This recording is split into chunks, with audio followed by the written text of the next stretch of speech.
Hey you guys, welcome to another episode of DayShawn R show as you on my author channel. Welcome to another author blog from DayShawn R Smith. And joining me today, Jonathan A. Gray, aka Jonathan Gray Show. Hey.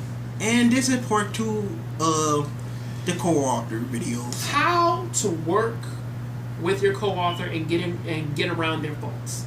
Well, we have a video previously came up that talked about the types of co-authors in which that you may actually face, you know, like if you ever want to become, or at least like if you ever want to partner up with somebody. We really didn't supply too many solutions in terms of how to kind of get around having a co-author. But because the thing is, personally, I want to talk more about the person that I've been working with since 2009.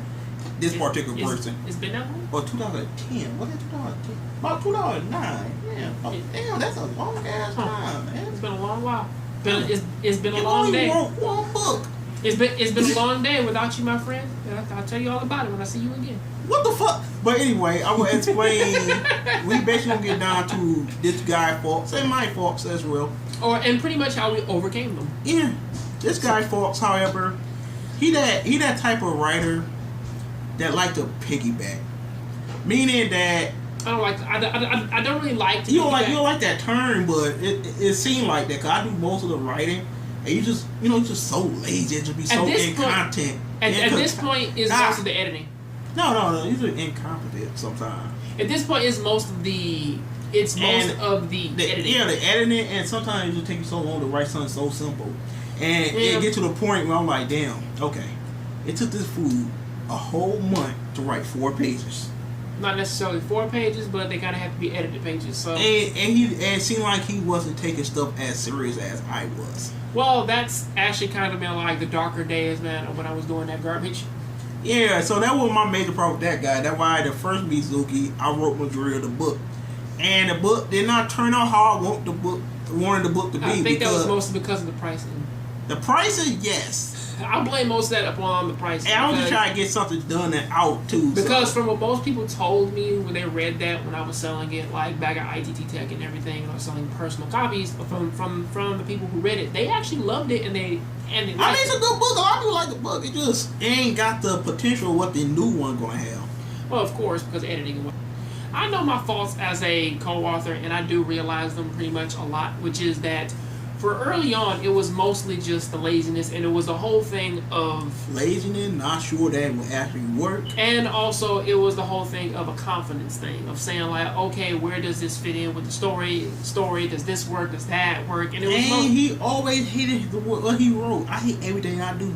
Well, and you can't take that type of mindset and create something great. You gotta have confidence in everything you do. But honestly, then again, that does help with growth though. Because that does actually kind of grow you into becoming a more competent co-author and a author in general to write your own works and pretty much get your own ideas out. Because of course you have to go through those motions. And I didn't go through a lot of motions. Like in order for me to be a better co-writer, I realized like, okay, I gotta become a better writer. I just study over the years to get a little bit better, to learn more stuff to my craft, to actually, like basically make me and him better together. Like you gotta be an asset to the Dale team, basically. In terms of pretty much like looking at the kind of co-author that I am, or at least how I was, most of that is that with you being the kind who isn't the most confident co-author, we are the ones in which that you have to put a lot of time and confidence into, especially since that a lot of our work you do kind of have a lot of faith in, which that's how he was. He had a lot of faith in my work, and he still does to this day, even though he will never admit it. But him and so many others do, which is why they give me the tough love approach. So, of course, you're just lazy as hell, man. Yeah, I'm not doing that anymore, so that's a good thing. Yeah, and then you gotta actually find out what you can do to what are your strengths, what your strength and weaknesses. Like how we working right now is when it comes to actual fighting scenes, I excel at that. That is what I'm good at. I'm getting better at I'm good at fighting scenes, like conversation dialogue between the actual character. I come up with plots, arts, all types of stuff. Well, that was universal. But it both were with the plots and arts, but me, I'm more. We both have our own little key thing. Yeah. Okay, my thing is mostly explanations and getting explaining towns, techniques. My thing is the world. I am wonderful at world building, like creating forests and creating histories for villages, for people, for stuff like that. That is my thing. Making dragons. I mean, he killing it with the dragons. To make, well, even like in my own story, Noir Prophecy, like my whole thing of trying to explain like the type of ghosts in which that you run into, the type of paranormal things in which that actually work in this world, the way how like that they exercise these things, like. All this has to be explained, and it comes off in a very interesting way. And that's what he good at. I mean, that's just so, like, what I do, and that's pretty much my thing. But like for me, you have to put a lot of time, effort, and a lot of growth. But then again, I have better. I feel as though that my type of author has a better payoff than what the others do, because the other ones, of course, they work better like at the start, but it seems as though that those are the ones that usually end up killing your story in the long run, only because that yes, they may work faster, they may do a lot more stuff, but they don't necessarily think about most of those actions like in the long run. Like this guy is the type of co-author who does actually fit the bill of the controller, but a bigger problem which that he did have early on was a communication problem, which that was a major problem for me, and I had to address that multiple times before we actually kind of had to get over the hurdle, which that, of course, you can tell the beta readers like specific things or stuff like that, but then again that's fallback from working with, of course, the competition, you know what I mean, because you working with DeAndre, he kind of imbued that in you heavy of like, hey, so what does this character do? Don't worry about it. You're not finding out some other time. It sound like Mickey Mouse. He does. It sound like Mickey Mouse and whatnot. It's like, well, yeah, he did do that a lot. I was like, yeah, man, so what does this character do? I can do this with existence. Oh, boy. What the fuck? Like, that's him. I'm like, this motherfucker. It don't work. That really did not work. And yes, and another thing that I'm really good at, that's something that John lack right now, is literally write a coherent story, like in a chronological type of order. I can handle like literally making a story and have it go in the actual direction to actually get it done. Well, yeah, that's kind of I got good leadership skills when it comes to actually finishing a project. I believe in the art of I believe in the art of editing, meaning that like you can write your ideas out, but then you can fill in the blanks. Like I stick to the straight up rule of that you never ever produce a book in pretty much like the second phase or the first phase, and Tiffany Felton after you just had to take that shot, huh? Case you just had to take that shot, huh? That shit was terrible. Because I'm like, listen, you may give me the most shit ever, but I'm like, still, you will never publish your book like that. You can't publish your book in the second phase. Him, he just sometimes be careless. It's like, you know how you be like, John, man, I need this done. John, I need this. Yep, John. Okay, man, this motherfucker get on my motherfucking nerves, man. I'm about to get this shit. Here you go, motherfucker. John, what the fuck is this? You see, like he just get irritated and just type and just say you anything while reading it. But then editing it. That shit just. But then again, those are the dark days. Remember that. Oh yeah, you a better career right now.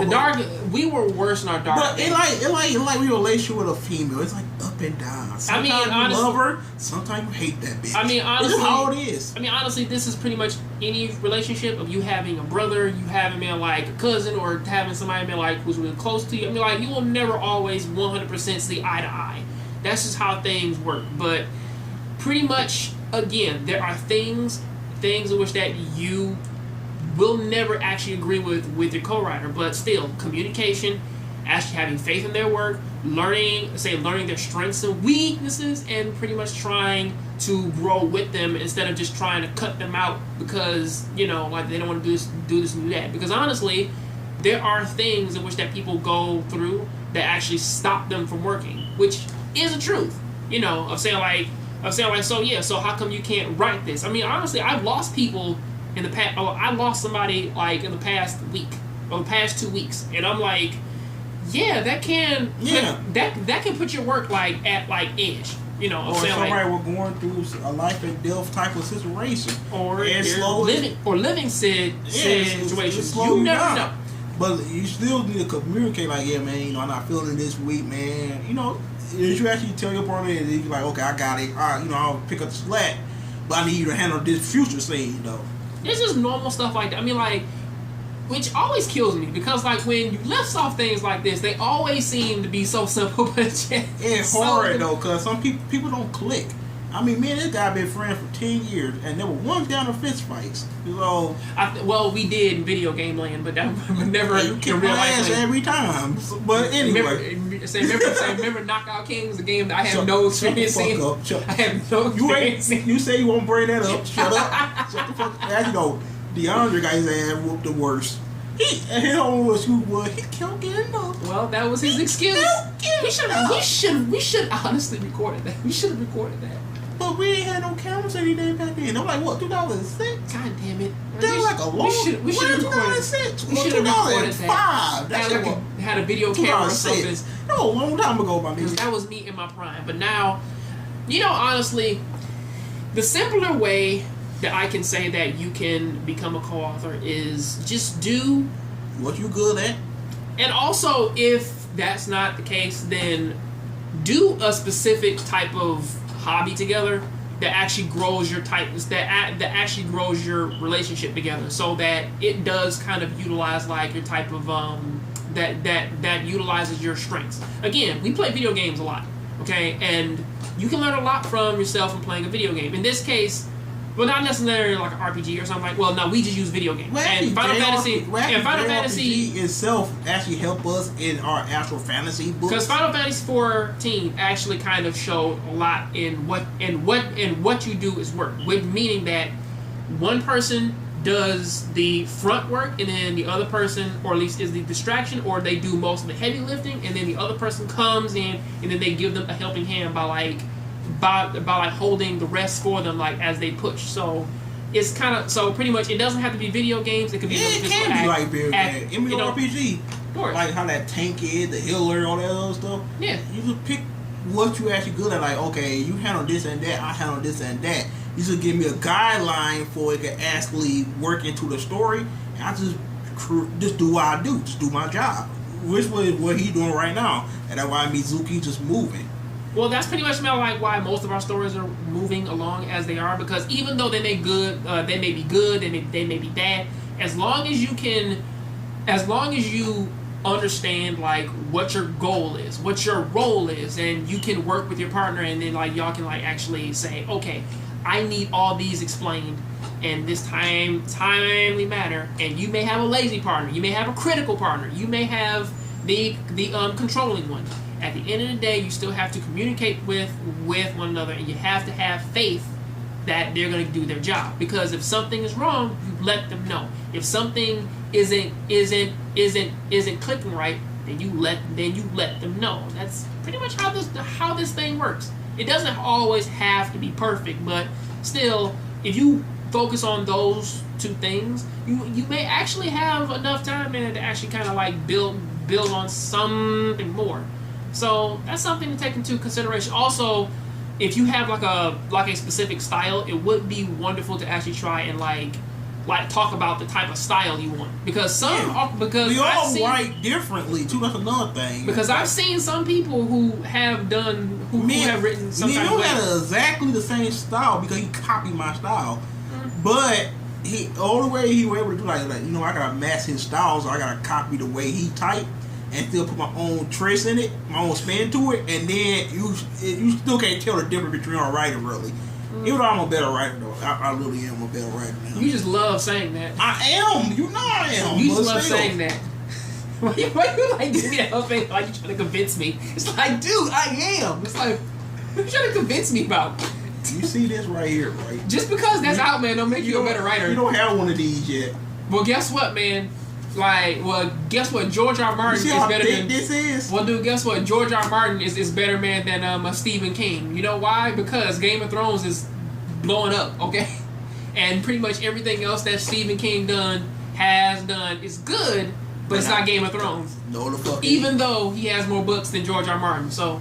Yeah, we shall see you at the end of our careers when we like 60 something. We gonna be bitter as fuck. I'll be mad as fuck. Like, man, I wish I wrote a book about the was sex slave. And you probably punched me in the face. Sounds on a roundhouse you, man, like as a 60-year-old man. But anyway, roundhouse. Tell you guys, stay, make sure you rate, comment, subscribe. And does this help you with your co-author problems? Because if you don't, then hey, let us know and we'll leave some specific suggestions down there on some things like that we could have been clearer about, that you want some more detail. I think this one was way better than that first one we made. Maybe, but they may want it spaced out a little bit more. I'm saying, okay, you want to talk about this? This shit's like 30 minutes long though. You have to put both videos together. Very true. But then again, it's like we don't know what type of partner you have. And if you do, please let us know on Twitter, Tumblr, Instagram, everything. So yeah, we'll see you next time. Peace out. Later.